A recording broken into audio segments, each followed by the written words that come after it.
kita masuk di match yang pertama. Selamat menyaksikan, ini dia Sunhawk. Yes, kita bakal mulai perjalanan kita di PMSL Summer kali ini dengan Sunhawk.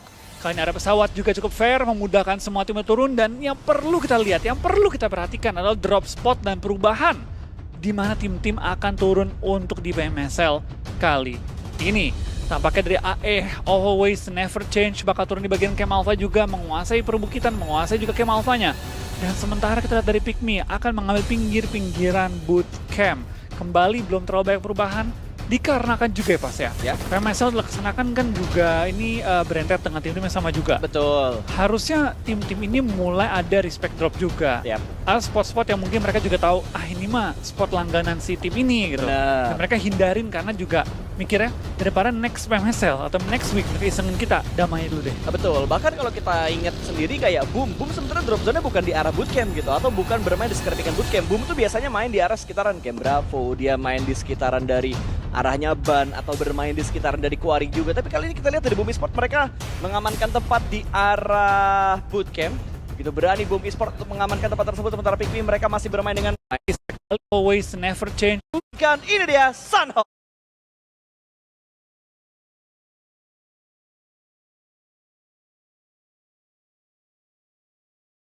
Makanya tadi gue bikin agak mikir, otak gue agak loading dulu, ini tim mana nih, siapa gitu kan. Oke, kalau begitu langsung saja kita masuk di match yang pertama. Selamat menyaksikan, ini dia Sunhawk.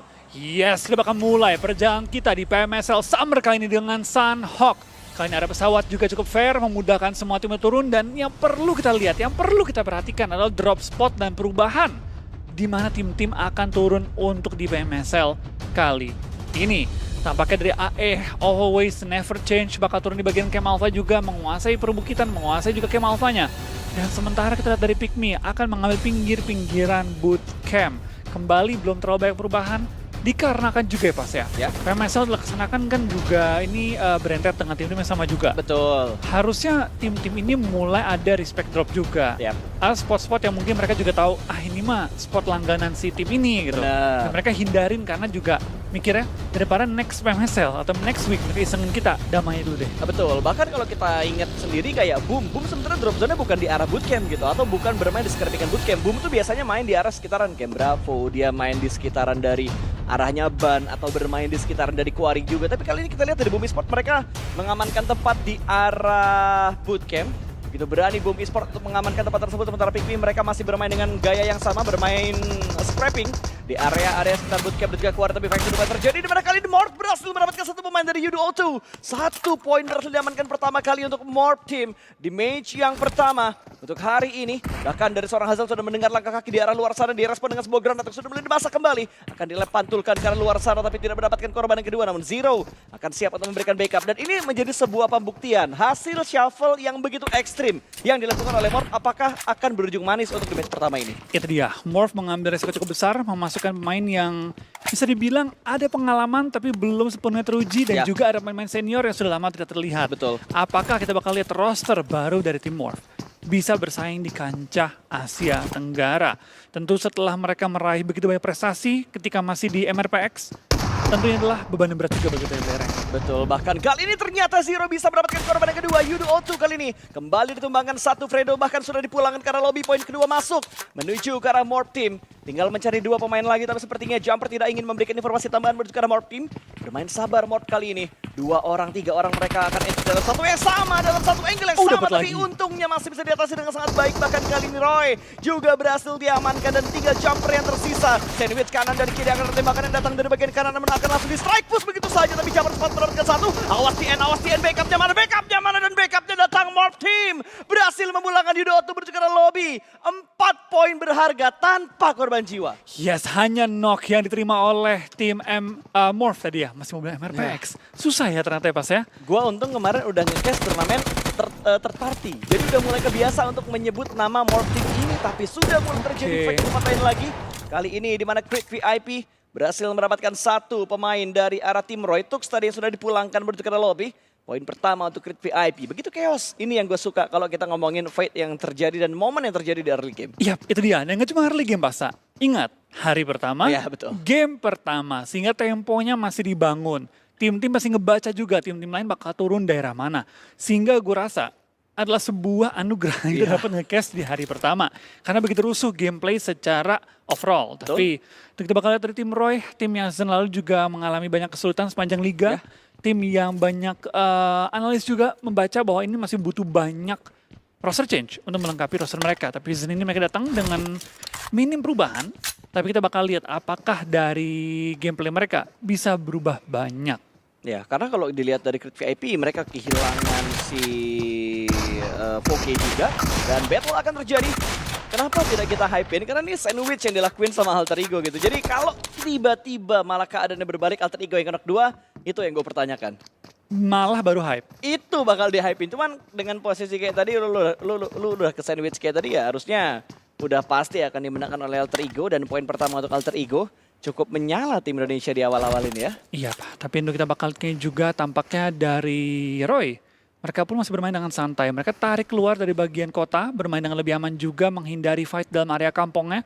Hanya menyisakan 2 pemain di dalam dan itu pun di pojok banget dari kotanya. Membiarkan dari Crit VIP datang ke arah mereka. Menghampiri mereka daripada mereka harus keliling-keliling cari di mana lawannya di dalam area kota. Tapi dari Crit VIP tentu bakal mereka dengan dapetin 1 point elimination full end ke arah Roy, membuat mereka lebih unggul secara jumlah anggota dan lebih santai. Tapi ada peluru yang connect, ini berarti lawan sekitar mereka tampaknya Yudu Lions lah yang membuka informasi di mana 1 pemain mereka berada, yaitu di tower atas. Iya, udah keluar ternyata Yudu dari arah Camp Bravo. Mereka langsung mengambil bagian selatan dari Camp Bravo menuju ke arah Ban, menuju ke arah Langkawi dan sudah menemukan pertahanan yang dilakukan oleh anggota dari Crit VIP. Sementara dengan bocoran map yang ada di bagian kanan kita, gue ngelihat kayaknya Alter Ego melakukan sebuah perbedaan playstyle yang mereka lakukan di Sunhawk, di mana biasanya mereka nahan agak lama di bagian tebing-tebing dari Camp Alpha, atau mereka masih menahan agak lama juga di arah Camp Alpha-nya, tapi ternyata di Alter Ego mereka begitu cepat untuk mengontrol bagian center circle. Wah, itu teriakannya kayaknya mampus seperti itu. Mau ngapain lu, Rata? Rata! Itu teriakan-teriakan yang biasanya membreakdown mental lawan. Tapi biasanya pas ya, semakin kenceng tim teriakin lawannya, sebenarnya mendekat mereka. Semakin bersahabat mereka. Sebenarnya. Ya, sahabat jadi lawan karena sahabat jadi cinta. Tapi Noah kali ini pemain baru dari arah Roy harus menahan laju pergerakan dari arah pemain-pemain tim Yudu. Lebih tepatnya 1 pemain dari tim Yudu yang sudah mulai mendobrak. Oh, bukan Yudu, tapi dari arah Crit VIP. Karena tadi Yudu menarik mundur ke bagian belakang. Berarti pertemuan ini tidak akan ada pelakor sama sekali. Tapi tiba-tiba Crit bisa mendapatkan 1 pemain dari arah tim Roy. Langsung bahkan Noah dipulangkan ke arah lobby dan Jimmy akan menjaga sebuah angle. Maka Jimmy berhasil mendapatkan korban yang kedua. Ada trade yang terjadi, last man standing. Akan menghadapi last man standing juga dari arah Crit VIP. Ada granat kah yang akan dimasak? Gak ada granat ternyata dari seorang Jimmy. Tapi dari arah bagian kiri ada yang menusuk. 2 pemain ternyata yang tersisa dari arah Crit VIP. 2 melawan 1 bukan jumlah yang adil untuk anggota dari Roy ini. Apakah Jimin bisa membalikan keadaan? 1 orang di arah kontainer sudah mulai mengintip dan sudah mulai terdengar juga step push yang dilakukan oleh seorang Jimin. Berpindah ke sebelah kiri tapi ternyata masih belum bisa mendapatkan hit mark yang bersembunyi di dalam broken wall. Sama-sama bersembunyi akan ada Blue Zone menjadi saksi dan itu dia Crit VIP berhasil memulangkan Roy menuju ke arah lobby. Siap, 2 tim secara utuh dipulangkan di awal game pertama kali ini Pasta. Tapi tentu mereka juga butuh berhati-hati Pasta. Mereka juga butuh untuk bergerak secepat mungkin karena zona sudah akan menutup OTW zona 2. Bukan masalah damage-nya, tapi lebih ke masalah timing masuk ke arah zona. Apalagi kalau zona mental ke arah Camp Alpha. Ini bakal jadi PR berat banget bagi tim Crit VIP karena mereka begitu jauh. Mereka di bagian kampung, kanan bawah dari Sunhawk. Tapi zona pertama masih bisa ditahan nggak sih? Blue Zone-nya DPS-nya masih santai. Zona 1-2 gitu. bisa. Apalagi gue yakin gitu bahwa mereka pasti punya boostingan yang cukup lah. Setidaknya untuk nahan 2 atau 3 Blue Zone di awal-awal. Tapi kita bakal lihat nanti seperti apa. Karena benar Pas, sesuai dengan kita lihat tadi, pentalan zonanya cukup sadis. Di mana kita bakal lihat di bagian bootcamp, di bagian-bagian jembatan, udah pasti akan diisi oleh cukup banyak tim. Sehingga di Crit VIP, untuk main cepat, untuk terobos cepat, udah bukan pilihan lagi. Udah harus bermain dengan lebih santai lagi. Tapi tentu mereka juga bisa bermain dengan cara yang late rotation. Bermain dengan lebih aman, buying time. Sebelum mereka bakal masuk dan bermain lebih agresif nantinya. Tunggu pentalan ketiga. Kita bakal nunggu untuk pentalan yang ketiga. Tapi lu ngerasa gak sih ini kayaknya zonanya agak lebih lambat ya? Apa ini sebenarnya beda settingan dari off-season turnamen kemarin? Karena di off-season kemarin kayaknya zonanya lebih cepat daripada ini. Kayaknya lebih lambat ya, bener. Iya. Kayaknya settingan yang di off-season kemarin bukan settingan dari server turnamen ya. Karena setahu gue yang mereka lakukan sekarang di PMSL sekarang adalah server turnamen. Khusus, bener ya. Jadi mereka memang punya settingan yang udah ke-lock juga ya. Jadi memang Mungkin nggak kebiasa pas, kita kebiasaan lihat yang cepet banget. Nah, soalnya kemarin off-season gue nge-cash sebuah turnamen, itu Sanhok pace-nya cepet banget cuy. happy lah Sanhok kan. Happy banget, nggak chaosnya gitu. Tapi ini juga ya baik lagi pas, ini kan full profesional, Betul. settingan standar juga, Yap. standar turnamen tapi ya. Jadi memang membuat temponya sedikit lebih turun dan memang ya kita harus terbiasa kembali ya melihat gameplay yang lebih strategis Ya. ketimbang rusuh-rusuh doang. Dan sekarang gue gak kaget kalau misalkan ngeliat mobil yang rotasi di arah perairan ini karena memang bisa digaspol. Kalau dulu kayaknya jarang ada momen yang menyorot ke mobil-mobil yang bisa melewati daerah perairan ini. Tapi begitu gue melihat beberapa klip-klip yang muncul ternyata memang bisa. Tapi ada beberapa bagian yang banyak gak bisanya, hanya segelintir. Beberapa tempat yang bisa dilewati dengan mobil untuk melewati daerah perairan itu. Dan Geekfam ketika mereka sedang melakukan rotasi malah dibuat bonyok begitu saja. Terlalu banyak mata yang menuju ke arah mereka. Sampai akhirnya mereka harus kehilangan anggota tim mereka. 2 bahkan yang sudah mereka jadi korban. Dan kali ini 2 yang lainnya pun tertahan oleh tim Talon yang sudah mulai mendekat.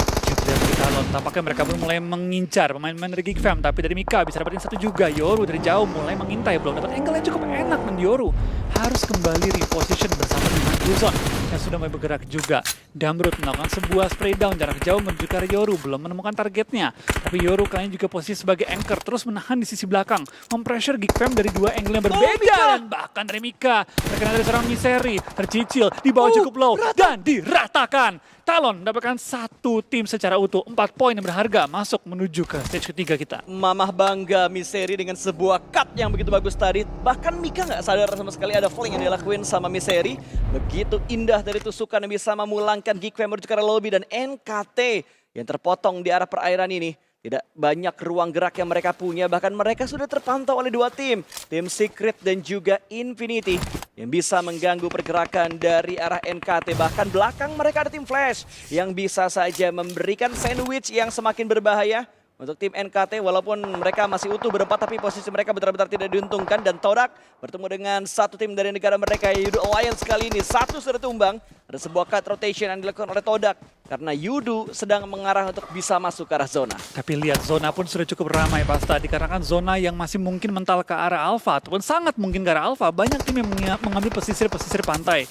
Kemanapun mereka bergerak pasti akan bertemu lawan di bagian pantai dan juga tebing-tebing. Tapi lihat kain juga tampaknya dari Todak harus bertemu dengan lawan.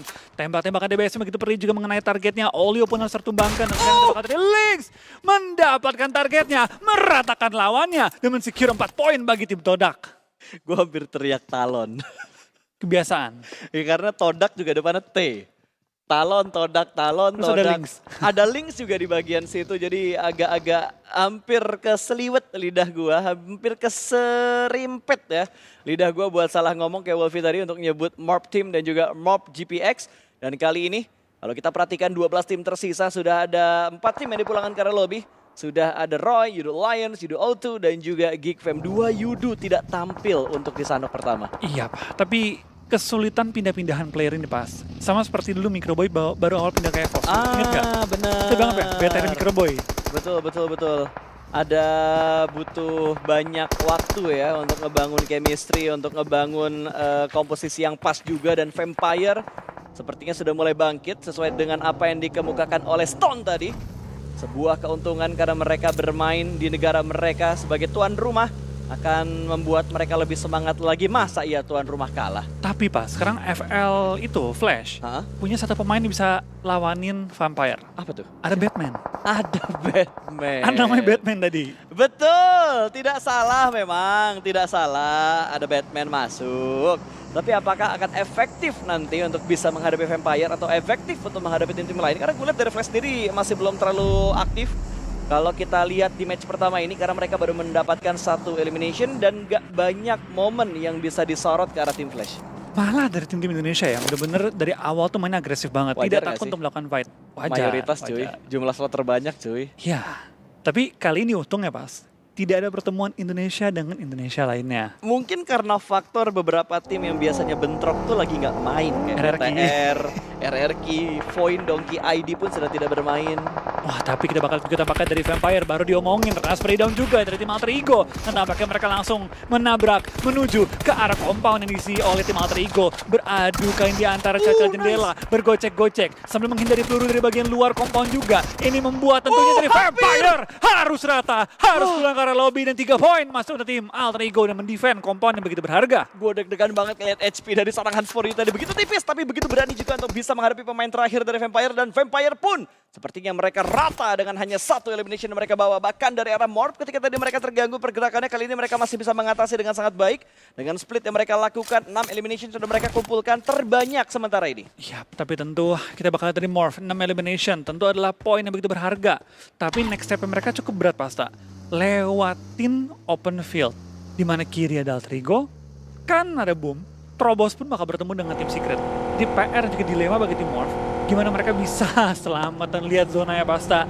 Lihat betapa galakan sadis zona. Malah Pikmi yang nggak bergerak dari tadi. Pikmi tuh ngambil tempatnya dari Boom. Tadi kan Boom yang ngambil di bagian bootcamp, Mereka tapi Boom nyebrang. nyebrang duluan. Pikmi main nyantai. Nah, Pikmi dari scrapping timurnya bootcamp, dia ambil bootcampnya, dia tahu dia screening itu bootcamp kosong, dia ambil. Itu dia, itu yang gue bilang. Kadang-kadang pas kesabaran itu memberikan hasil yang terbaik. Di mana tim lain udah langsung menuju ke center circle, dari Pikmi udah mungkin netepin tadi ya. Ya. Kita main pinggir aja, nggak apa-apa.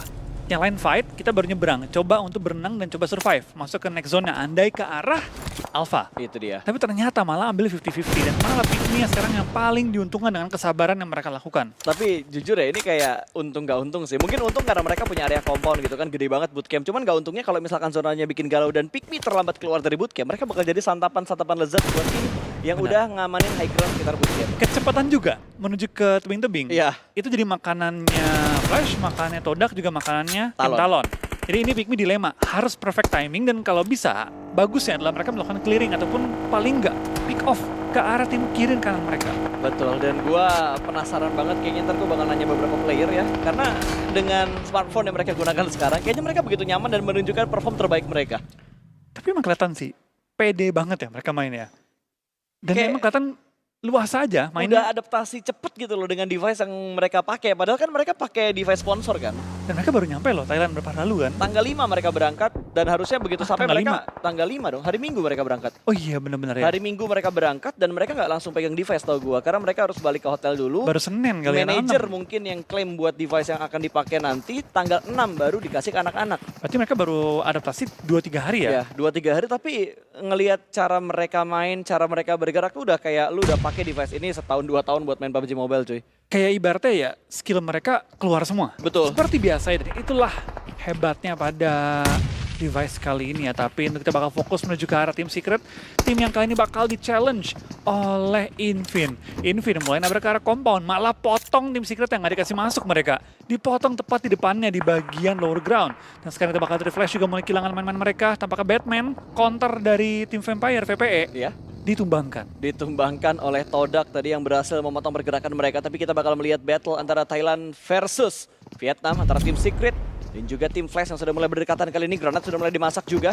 Akan menjadi saksi bisu bagian dari compound-compound ini. Akankah bisa diatasi dengan sangat baik, tapi ternyata langsung keluar satu orang dan bisa mendapatkan satu pemain di arah depan sana Infinity. Bisa mendapatkan satu tim Secret. Kali ini bakal dalam kondisi yang sangat berbahaya. Terus smoke mereka lakukan, 2 orang bakal melakukan pick tapi reload.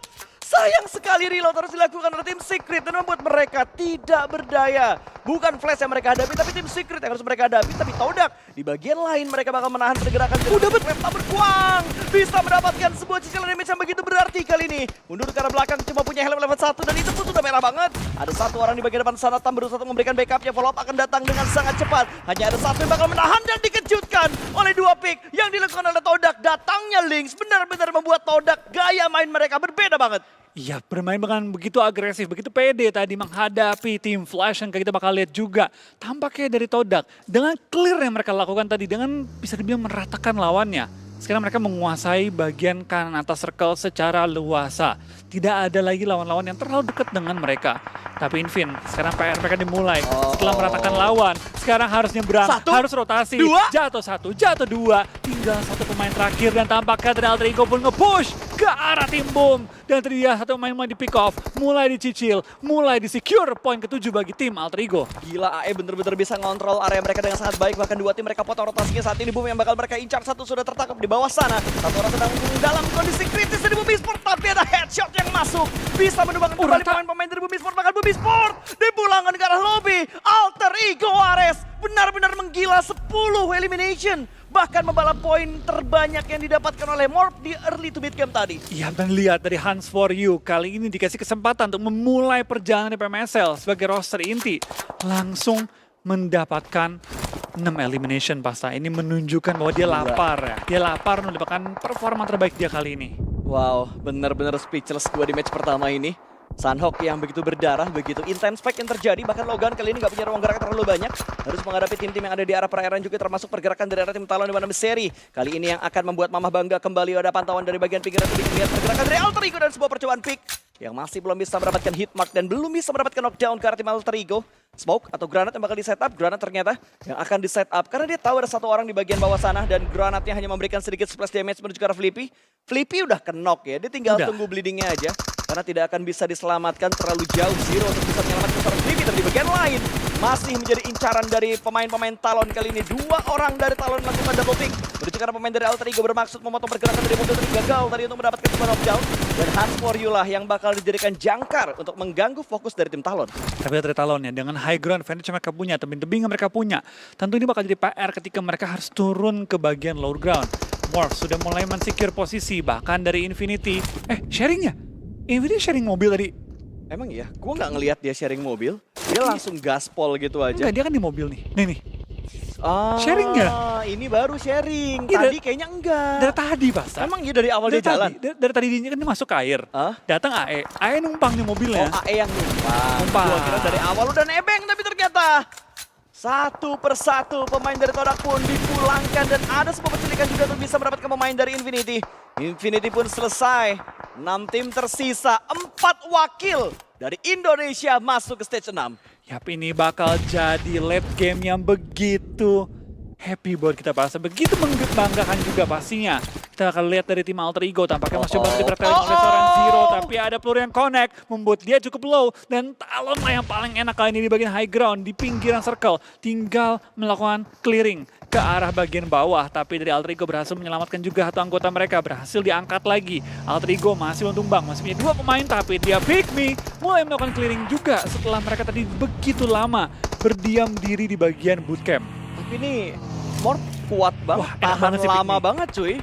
Pick Me enak banget sih. Tapi lo lihat Zero bener-bener nahan lama banget di bagian bawah sana walaupun ada gempuran dari arah Alter Ego, ada lemparan granat dari arah tim Talon, tapi mereka bener-bener, atau Zero lebih tepatnya lebih tenang gitu untuk ada di bagian bawah sana, bahkan menutup angle kembali dan sepertinya Iftar menjadi pemain terakhir dari Todak pun nggak bisa bertahan lebih lama. 5 tim tersisa, 4 tim Indonesia, 1 penyelundup. Pemain dari NKT yang harus langsung dipulangkan bertukar lobby dan chicken pertama akan menjadi milik Indonesia. Yes, baru game pertama tapi kita sudah disuguhi sebuah chicken yang diraih oleh pemain-pemain dari Indonesia. Kali ini dari Alter Ego, dari Talon, dari Morph, dari Pick Me masih bertahan juga. Dan sudah dipastikan WWCD akan jatuh di tangan kita. Ini dia pergerakan demi pergerakan akan dilakukan. Pick Me akhirnya keluar dari kandang dan Pick Me diuntungkan seperti yang dibilang sama Wolfie tadi karena memang circle ini menguntungkan banget buat Pick Me. Talon akan clearing di arah luar sana. Satu persatu tumbang karena Pick Me benar-benar bersih-bersih kali ini. Babinya gigit, babinya nyeruduk, babinya makan ayam dan congratulations Pick Me. Anti klimaks chicken dinner berhasil mereka dapatkan di match yang pertama.